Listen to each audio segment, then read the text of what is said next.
वर्धा जिल्ह्यात पावसाने अक्षरशः धुमाकूळ घातला असून सुरू असलेल्या संततधार व मुसळधार पावसामुळे संपूर्ण जनजीवन विस्कळीत झाले आहे। नदी नाल्यांना पूर आल्यामुळे अनेक भागातील संपर्क तुटला असून शेतशिवारे जलमय झाली आहेत। हवामान विभागाने आजही जिल्ह्यात येलो अलर्ट कायम ठेवला असून नागरिकांना सतर्क राहण्याचे आवाहन केले आहे। मुसळधार पावसामुळे देवळी तालुक्यात जनजीवन पूर्णपणे विस्कळीत झाले असून येथील 6 प्रमुख मार्ग वाहतुकीसाठी बंद करण्यात आले आहेत। सरोड येथील यशोदा नदीवरील पूल पाण्याखाली गेल्याने वर्धा राळेगाव मार्ग पूर्णपणे ठप्प झाला आहे। बोरगाव आलोडा आणि अंजी अंदोरी पूलही पाण्याखाली गेल्याने या मार्गावरील वाहतूक बंद करण्यात आली आहे। भिडी, शिरपूर, रत्नापूर, गावारिताच वर्धा शहरातील सखल भागातील अनेक घरांमध्ये पावसाचे पाणी शिरल्याने नागरिकांची मोठी धावपळ उडाली।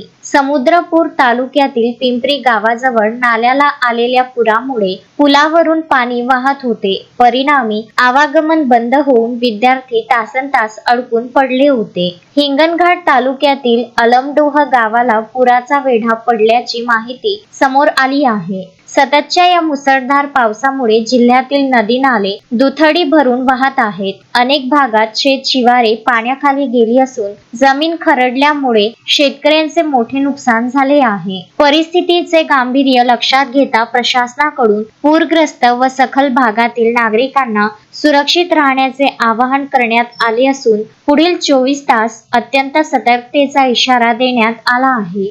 अश्विन शहा, विदर्भ न्यूज, वर्धा।